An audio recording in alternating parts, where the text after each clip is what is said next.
All right, so we're going to continue our work with congruency, and what we're going to shift now is into the relationships of congruency, but we're going to apply some of our algebra knowledge to that. So when you look at lesson 7, or excuse me, unit 7, lesson 6 here on page 75, all right, applying algebra to triangle congruence.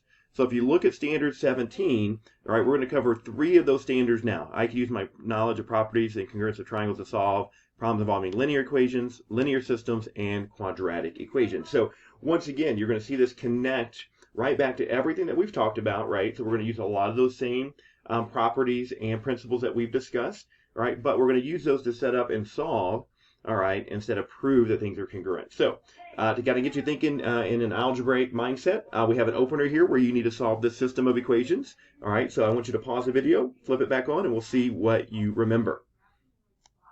All right, so now when I look at a system of equations, typically we're going to use elimination. It's probably the quickest way to do that. And it doesn't matter which variable you eliminate. So in this case, I'm going to eliminate the y. So I have a 6y here. So what I want to do is multiply this top equation by -6, because when we eliminate, all right, we want those equations to be opposite coefficients. All right, so if this is a +6, I want that to be a -6 so that when I add them, all right, so that when I add them, I get a, all right, I get 0. So now, notice, -6 plus 6, that is 0. 30x plus -3x, that's 27x. And then 12 and -12 is also 0. And notice, I can still solve this. Now, if I had 0 equals 0, or if it was just 27 equals 0, that would be either infinite solutions or no solutions. But as long as you have a variable, we can divide by whatever coefficient of that variable we have, and we get 0. All right, so notice there's a couple ways to find y. So I can go back and just plug x into either equation. It doesn't matter. You'll get the same value for y either way. So I'm going to pick this equation because it's going to be a little simpler because it already says y there.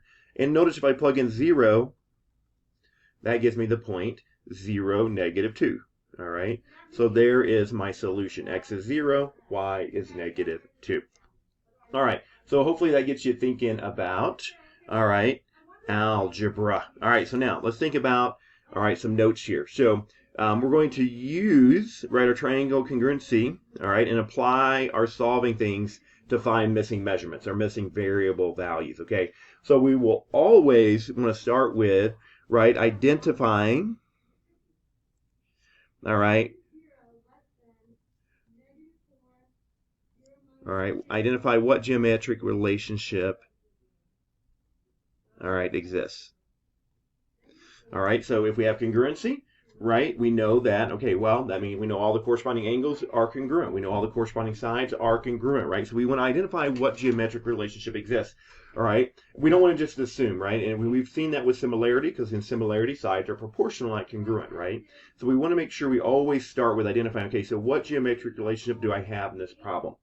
All right, and then using that geometric relationship, what we want to do is create equations from, all right, and I'll put equation or equations from that geometric relationship. All right, so once we know what the relationship is, we then want to use that relationship to create some geometric, or excuse me, create some equations from that geometric relationship. And then we want to solve, right? Okay, and part of this, and I'm just going to put in the parentheses, and we have to think about how to solve.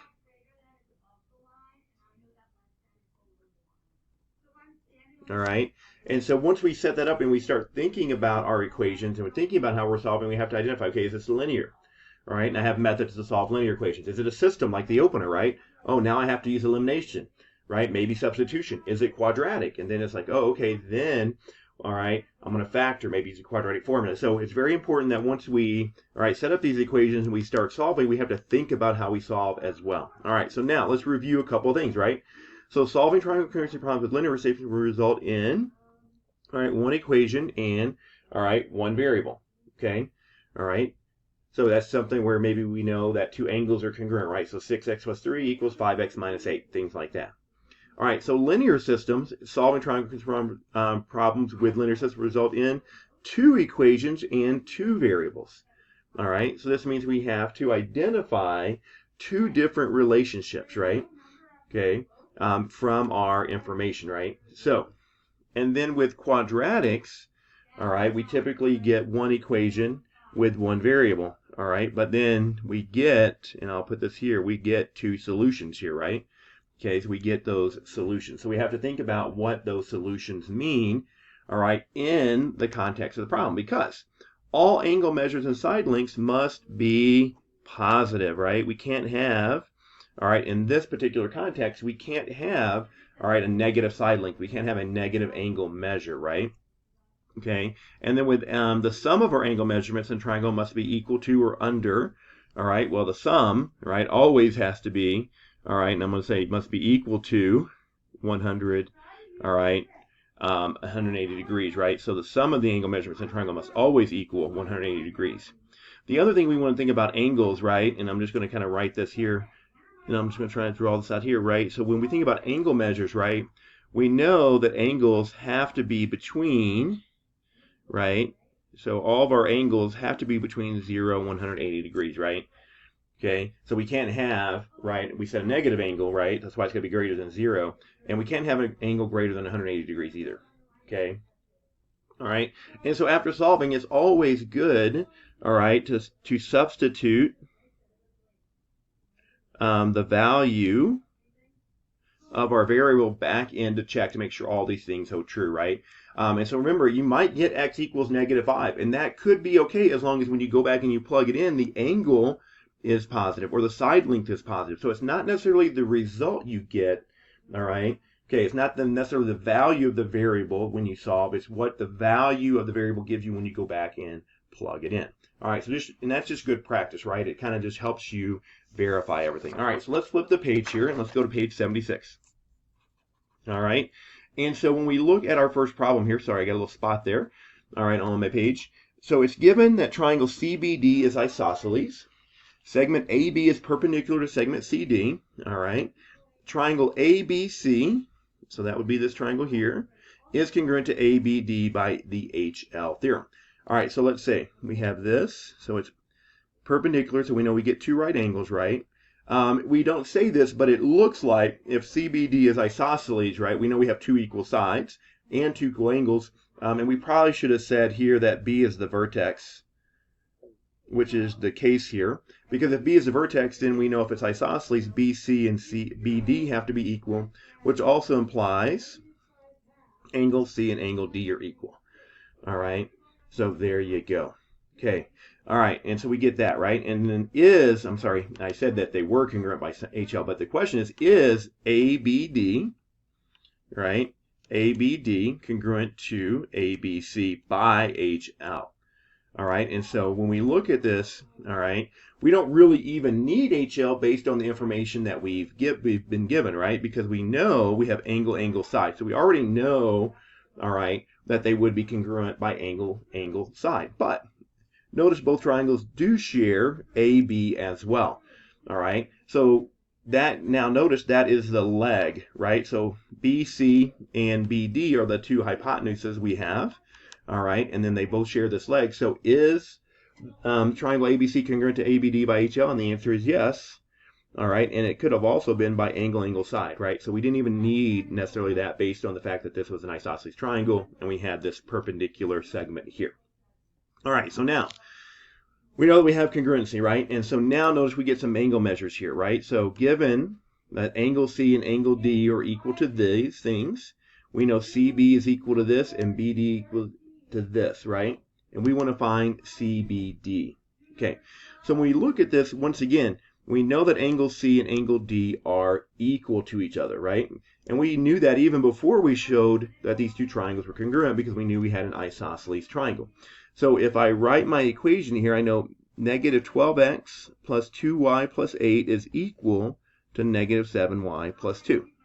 Now, when we solve right away, okay, we see that this equation has x's and y's in it, right? And as soon as we see that we have an equation with x's and y's in it, that tells us it's a system problem. And if it's a system problem, we know that we also have to have a second relationship.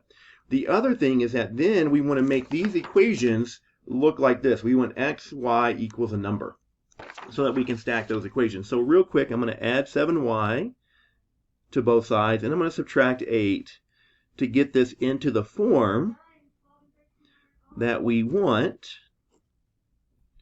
all right, when we solve a systems problem. All right, so now we have CB and BD. All right, so CB and BD. And we know that CB and BD are equal, all right, are congruent. So now that tells me that negative x minus y has to equal negative 3x minus 4. All right, so once again, we can see we have another equation with x's and y's in it. And once again, I'm going to go ahead and just add this 3x to both sides to get it into standard form so that we can then perform our elimination method. So there's our two relationships. All right, so now, all right, I'm going to look at my variables, and I see I have a positive 9 here and a negative y here. So what I think I can do is just multiply this equation by 9, and I can set up my elimination method pretty easily. So 9 times 2x is 18x. 9 times negative y is negative 9y, and then 9 times 6 is negative, or I'm sorry, 9 times 4 is negative 36. All right, so that seems to work out pretty well. There's my y's being eliminated, and I get 6x equals negative 42. And so notice now when I divide, I get x equals negative 7. All right, so now I can go back and solve for y. And I'm just going to go back to this equation here. So 2 times negative 7 minus y equals negative 4. Negative 14 minus y equals negative 4. All right, let's just kind of just keep going through our solving process here. And notice I get to that answer. So notice, whoops, I almost wrote there. We get x equals negative 7 and y equals, and I should say, and I put negative 10 there, okay? So when we think about this, all right, notice that both of our values, all right, are negative, all right, okay? And that might work. So now notice we want to know what the measure of CBD is, all right? Okay, so CBD is this vertex angle at the top, right? So what that means is if I find the measure of angle C, I know that's going to be the measure of angle D. I can subtract those, all right, from 180 in order to, all right, figure out the measure of angle B. All right, so now I'm going to go back and just plug in, and I'm actually going to plug in the D, because notice this is simpler, all right? So the measure of angle D is equal to negative 7 times negative 10 plus 2. And it doesn't matter. We know C and D are equal, right? So I can pick the equation that's maybe a little less work. And so notice this tells me the measure of angle D is 72 degrees. So notice even though y was negative, I get an angle value that makes sense. So now if D is 72, that means C is 72. All right, and then we want to know the measure of CBD. All right, and so 72 plus 72 is 144, right? So then this would be 180 minus 144. All right, and so that would be 36 degrees. Oh, you couldn't see that. There we go, 36 degrees. All right, so there we go. All right, so I'm going to go through one more here real quick with you. All right, so let's look at number 2. All right, TS is congruent to SR. So TS is congruent to SR. SA bisects angle TSR. Now remember, bisects means cuts in half. So it's going to cut this top angle in half, which means this angle is going to be equal to this angle. All right. And then notice both of these triangles right here share SA. So I know that we have that. And so I can see that these two triangles are congruent by side, angle, side. So I know that triangle TSA is congruent to triangle RSA by side, angle, side. All right, and so now when I come down, that's important because notice I have TA and I have AR here. So TA and AR. So here's TA and here is AR. Now, because these two triangles are congruent, I know all corresponding parts are also congruent. So I know, right, that TA is equal to RA because those two triangles are congruent. And notice that allows me to set up this equation, x plus 5 equals 20. And then notice that's a very simple linear equation. And so all I have to do is subtract 5, and I know that x is 15. Pretty simple. And then notice it tells me that SA is equal to 2s, or 2x, I should say. And so notice if I wanted to find SA, I can plug 15 in here, right? And that would be 2 times 15, and I know what SA would be 30. Right? If I plug 15 in here, I get 20 as well. So 20 equals 20, that works. All right, so notice that all that works after we go back and plug it in. All right, so there's your lesson on using congruency in algebra. All right, finish this lesson up, and I'll see you next time.